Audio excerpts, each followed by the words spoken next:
Back to news. Greater హైదరాబాద్లోని ORR పరిధిలో ఉన్న చెరువులు, కుంటలు, నాలాలు, పార్కు స్థలాలు, ప్రభుత్వ స్థలాల పరిరక్షణ లక్ష్యంగా హైడ్రా ముందుకు సాగుతోంది. రాష్ట్ర ప్రభుత్వం Hyderabad disaster response assets protection ఏజెన్సీగా హైడ్రాను స్వయం ప్రతిపత్తి గల శాఖగా ఏర్పాటు చేసింది. గతంలో ఈవీడీఎం విభాగంలో ఉన్న డిఆర్ఎఫ్ను హైడ్రాకు అనుసంధానం చేస్తే విజిలెన్స్ శాఖ మాత్రం జీహెచ్ఎంసీ పరిధిలోనే కొనసాగాలని ఉంది. ఈ క్రమంలో జీహెచ్ఎంసీ స్టాండింగ్ కమిటీ సమావేశంలో పలువురు కార్పొరేటర్లు టీఆర్ఎస్ పనితీరుపై విభిన్న అభిప్రాయాలు వెల్లడించారు.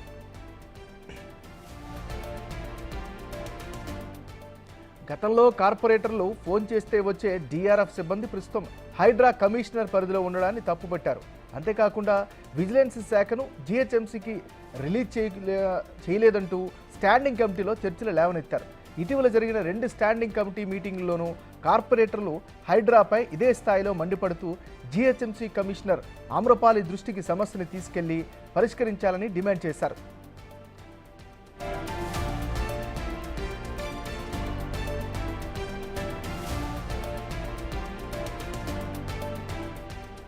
ఈ విషయంపై స్పందించిన ఆమ్రపాలి హైడ్రా నుంచి విజిలెన్స్లో పనిచేస్తున్న సిబ్బందిని జీహెచ్ఎంసీకి రిలీవ్ చేయాలని, లేదంటే జీహెచ్ఎంసీ నుండి విజిలెన్స్ అధికారులకు ఇచ్చే శాలరీని నిలిపివేస్తామని కార్పొరేటర్లకు సమాధానం ఇచ్చారు. ఇదిలా ఉంటే జీహెచ్ఎంసీ విజిలెన్స్ సిబ్బంది ప్రతిరోజు జీహెచ్ఎంసీ విధులతో పాటు హైడ్రా విధులను సైతం నిర్వహిస్తున్నారు. హైడ్రా కమిషనర్ రంగనాథ్ తమకు హైడ్రా సిబ్బంది కేటాయింపు జరిగిన అనంతరం విజిలెన్స్ అధికారులను జీహెచ్ఎంసీ రిలీవ్ చేయనున్నట్లు చెప్పారు.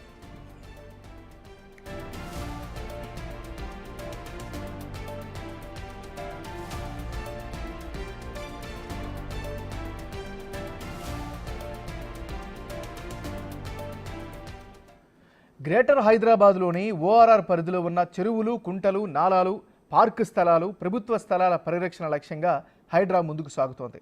రాష్ట్ర ప్రభుత్వం Hyderabad disaster response assets protection ఏజెన్సీగా హైడ్రాను స్వయం ప్రతిపత్తి గల శాఖగా ఏర్పాటు చేసింది.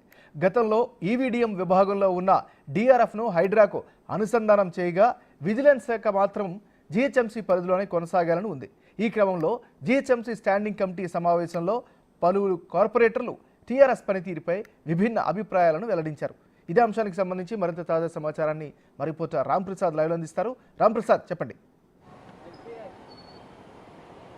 ఎంఎన్ఆర్ మనం చూస్తున్నాం, గత కొద్ది నెలలుగా అయితే హైదరాబాద్లోని ఓఆర్ఆర్ పరిధిలో ఉన్నటువంటి చెరువులు కానీ, కుంటలు, అదేవిధంగా ప్రభుత్వ స్థలాలు, పార్కు స్థలాలు అన్నింటినీ పరిరక్షణ లక్ష్యంగా అయితే హైడ్రాను రూపొందించడం జరిగింది. మనం చూస్తున్నాం, రాష్ట్ర ప్రభుత్వం గత 10 ఏళ్ల బీఆర్ఎస్ పాలనలో అయితే ఇటు చెరువులు కానీ, కుంటలు కానీ, ప్రభుత్వ స్థలాలన్నీ కూడా అన్యాక్రాంతానికి గురయ్యాయని చెప్పేసి ఆలోచనతో అయితే రాష్ట్ర ముఖ్యమంత్రి రేవంత్ రెడ్డి ఇటు ఈవీడీఎంలో, ఇది జీహెచ్ఎంసీ పరిధిలో ఉన్నటువంటి ఈవీడీఎంను అయితే ఇటు హైడ్రాగా రూపకల్పన చేయడం జరిగింది. అంతేకాకుండా హైడ్రాకు చైర్మన్గా రాష్ట్ర ముఖ్యమంత్రి రేవంత్ రెడ్డి కొనసాగడంతో పాటు సీనియర్ ఐజీ స్థాయి అధికారిని అయితే రంగనాథ్ను కమిషనర్గా నియమించడం జరిగింది. మనం గత కొద్ది రోజులుగా చూస్తున్నాం, గత 2 నెలలుగా జూలై 19 నుంచి కూడా హైడ్రా తన యాక్టివిటీస్ని నిర్వర్తిస్తుంది. దీనికి సంబంధించి ఇప్పటికే మనం చూడవచ్చు, హైడ్రా అనే పేరులోనే ఉంది. హైదరాబాద్ డిజాస్టర్ రెస్పాన్స్తో పాటు అసెట్స్ ప్రొటెక్షన్ ఏజెన్సీగా అయితే హైడ్రా కొనసాగుతూ ఉంది. ఈ హైడ్రాకు సంబంధించి విధి విధానాలను కూడా రాష్ట్ర ప్రభుత్వం ప్రకటించడం జరిగింది. అంతేకాకుండా మనం చూస్తున్నాం, హైదరాబాద్లో ఉన్నటువంటి ఏదైతే హైడ్రాకు సంబంధించినటువంటి డిఆర్ఎఫ్తో పాటు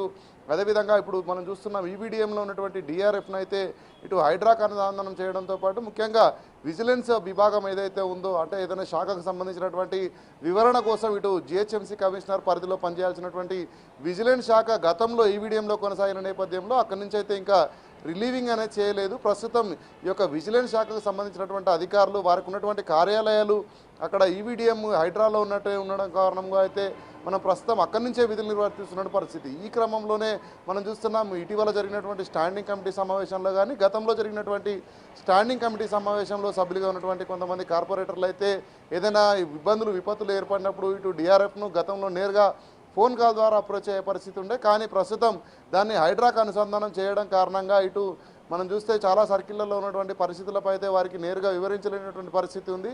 కావున ఇప్పుడు డిఆర్ఎఫ్ ఏదైతే ఉందో దానికి సంబంధించి ఇప్పటికే హైడ్రాలో స్వయం ప్రతిపత్తిగా సంస్థ కొనసాగుతుంది. దానికి సంబంధించినటువంటి కమిషనర్ ప్రత్యేకంగా ఇటు ఏవి రంగనాథ్ ఉన్న కారణంగా అయితే వీళ్ళు కొంత ఆ విషయం పట్ల అయితే ఇటు డిఆర్ఎఫ్ను ఎలాంటి ఈ చర్యలు తీసుకోవాలన్నా కూడా హైడ్రా కమిషనర్ను అడగాల్సి వస్తుందన్న నేపథ్యంలో ఇటు విజిలెన్స్కు సంబంధించినటువంటి అధికారులు కూడా 2 డిఎస్పీలతో పాటు 2 సిఐలు 2 ఎస్ఐలు 6 సిబ్బంది కూడా విజిలెన్స్ సిబ్బంది అటు హైడ్రా నుంచి విధులు కొనసాగిస్తున్నారని అయితే వీళ్ళు తప్పుపట్టినటువంటి పరిస్థితి ఉంది ఏమన్నారు.